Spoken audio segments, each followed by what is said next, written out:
नशे की लानत माशरे में जड़ें पकड़ती जा रही है। नशा इस कदर खतरनाक है कि माँ जैसे रिश्ते की पहचान भी भुला देता है। नौजवान नस्ल को इस लानत से कैसे महफूज रखा जा सकता है, इस पर बात करेंगे। हमारे साथ मौजूद हैं माहिर नफ्सियात हैं डॉक्टर सदाकत अली हैं। डॉक्टर सदाकत अली, मैं आपको खुशामदीद कहती हूँ जागा लाहौर में।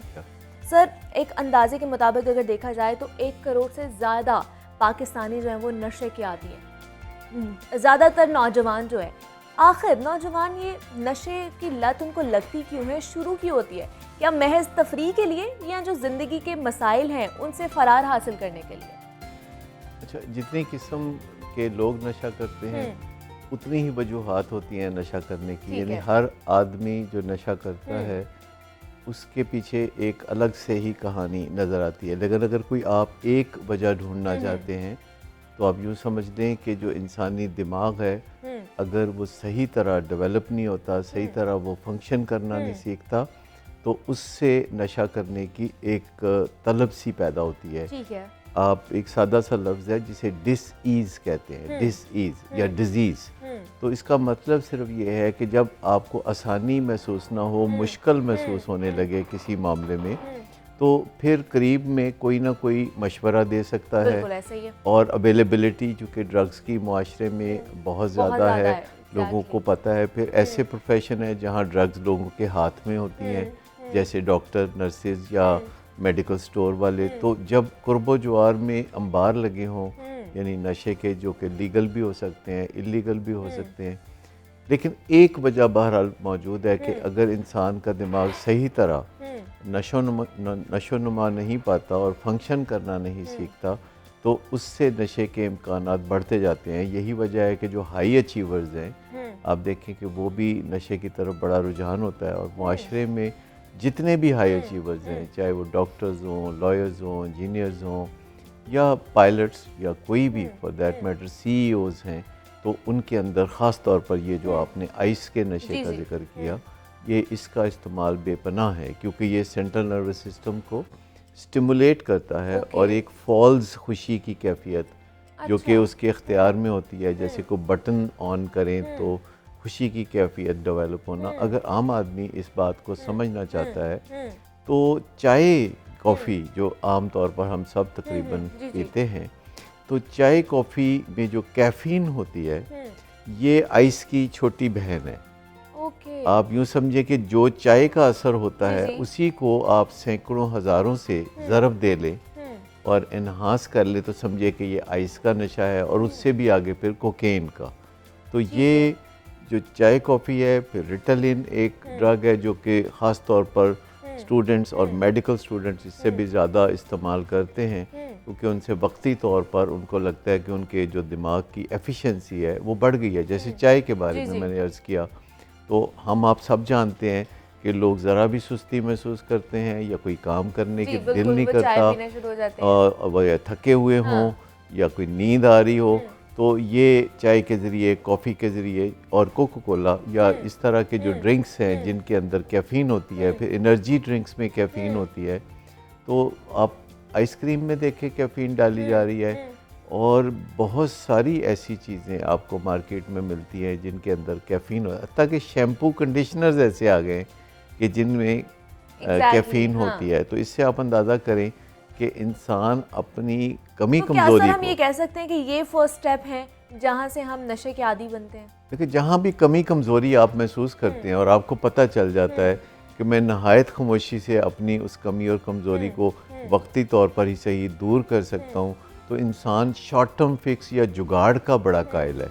तो आज का दिन अच्छा निभाने के लिए, आज का डंग टपाने के लिए जो नशे का इस्तेमाल है ये लोग शुरू करते हैं, फिर उनको उससे आदत पड़ जाती है, डिपेंडेंस हो जाती है, फिर एक स्टेज होती है कि जिसमें एडिक्शन आ जाती है और ये जिस्मानी बीमारी है कि उनका जिस्म इवन ड्रग्स को सही तरह इस्तेमाल भी नहीं कर सकता और फिर भी वो ड्रग्स लेना जारी रखते हैं। ये ऐसे ही है कि जो लोग मिठाई खाते हैं, डायबिटिक्स, उनका जिस्म उनको मिठाई को या मीठी चीज़ों को सही तरह इस्तेमाल नहीं कर सकता, लेकिन फिर भी वो बाज नहीं आते, फिर भी वो मीठा लेते रहते हैं। उनको क्रेविंग्स होती रहती है। तो सर अगर देखा जाए तो ये इतना एक लानत समझी जाती है, एक घटिया अमल समझा जाता है कि इसके बाद हम अपने रिश्तों को भूल जाते हैं। हमारे जैसे माँ बाप जैसा तकद्दुस वाला रिश्ता है, मुकद्दस रिश्ता है, हम उसको भूल जाते हैं। अभी गुज़श्ता रोज़ की बात की जाए तो एक बेटे ने खुद ही अपनी माँ को फायरिंग करके कत्ल कर दिया है। तो हम क्यों नहीं अपनी नौजवान नस्ल को ये समझा पा रहे कि ये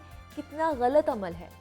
दुनिया भर में कोशिश की जा रही है कि सबको ये समझा दिया जाए, और अब सोशल मीडिया और इलेक्ट्रॉनिक चैनल्स की मदद से जो आगाही के प्रोग्राम होते हैं वो उनका सबका मकसद यही है कि दुनिया को समझा दिया जाए।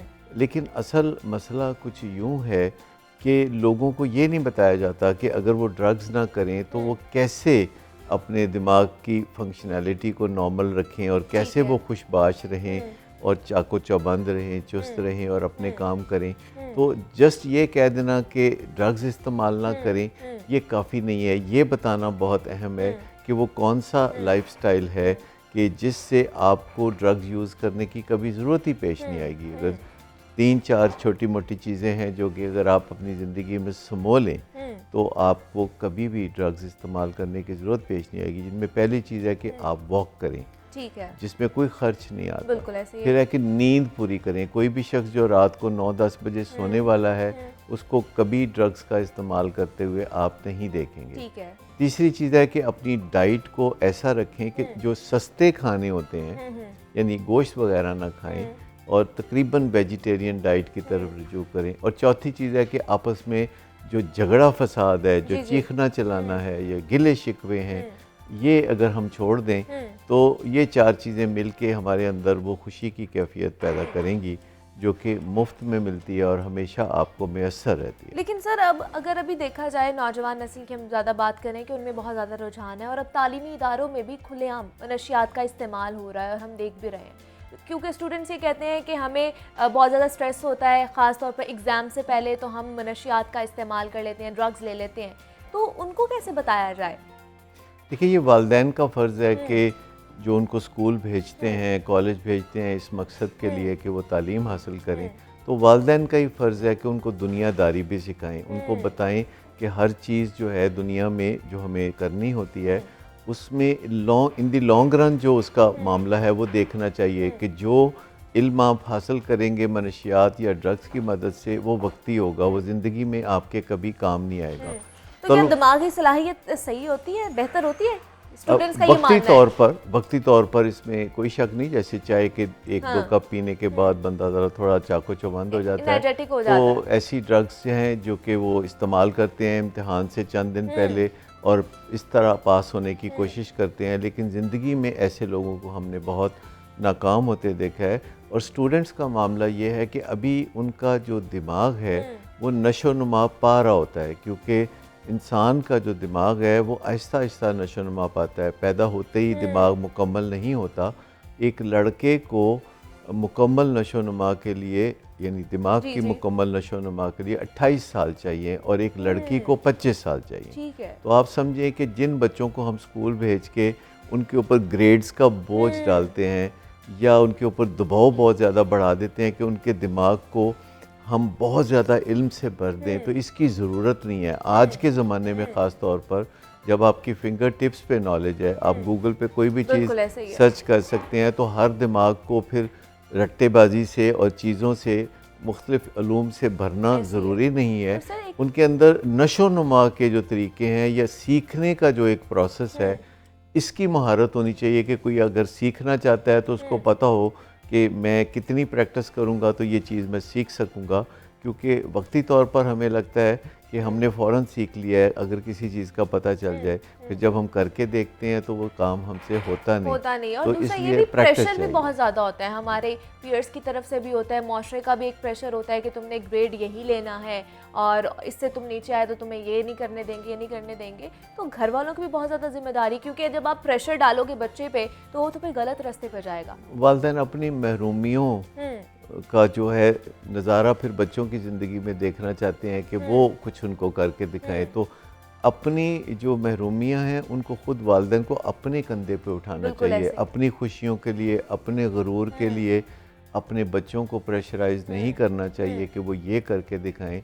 या वो करके दिखाएं। असल चीज़ है कि वो अच्छे इंसान बन के बिल्कुल दिखाएं ऐसे ही है। या अच्छे किरदार की तरफ बढ़ें और इवॉल्व हों एज ए ह्यूमन बीइंग, कि वो तहम्मुल से एक दूसरे के साथ गुजारा करने वाले इंसान बने, निभाह करने वाले इंसान बने। अब देखिए जितने भी हमारे यहाँ हाई अचीवर्स हैं या हाईली क्वालिफाइड लोग हैं, उनकी जो ज़ाती ज़िंदगी होती है, जो उनकी खानगी ज़िंदगी होती है, वो बहुत तकलीफ़देह हद बहुत तक डिस्टर्ब होती है नाकाम ऐसे ही। होती है, डिस्टर्ब होती है। तो जब सब कुछ कर करा के आपने अपने आप को पीएचडी भी बना लिया, बड़े डॉक्टर भी बन गए और 35-40 साल की उम्र में आपकी ज़िंदगी जो है रंजो अलम से अगर भरी पड़ी है और फिर आप ये परवाह नहीं करेंगे कि आप ड्रग इस्तेमाल करते हैं कि नहीं करते, फिर जो चीज़ भी आपको वक्ती तौर पर सहारा देती है तो आप उस चीज़ की तरफ बढ़ जाएंगे। और ख़ास तौर पर अगर आप देखिए कि जब कोई सीनियर या कोई बॉस अपने सबॉर्डिनेट को नशे की तरफ राग़िब करेगा तो उसके लिए ना करना बहुत मुश्किल होगा। बिल्कुल ऐसे ही है। तो 70% लोग जो हाई अचीवर्स हैं हमारे माशरे के, वो ड्रग्स में बुरी तरह इन्वॉल्व हैं। और ये बात बज़ाहिर दूसरे लोग नहीं देख पाते क्योंकि ऐसे लोग बज़ाहिर देखने में नहीं बहुत उनकी लगते। पॉम्प एंड शो होती है। सेलिब्रिटीज़ को आप देखें जिनको फेम हासिल होती है, दुनिया में दौलत और शोहरत और हर चीज़ हासिल होती है, तो ज़्यादातर देखिए कि सेलिब्रिटीज़ के अंदर ड्रग्स का और नशे का रुझान बहुत बहुत ज़्यादा ज़्यादा होता होता है है। और उन्हें ही देख के वो लोग ये रास्ता अपनाते हैं। मतलब हमारी कम्युनिटी, हमारी जो कंपनी है वो बहुत ज़्यादा हमारे ऊपर अमल दखल रखती है। ये शेप अप करती है हमारे इर्द गिर्द जिस किस्म के लोग होंगे वही हमें शेप अप करेंगे। हम इंसान बहुत वल्नरेबल होते हैं।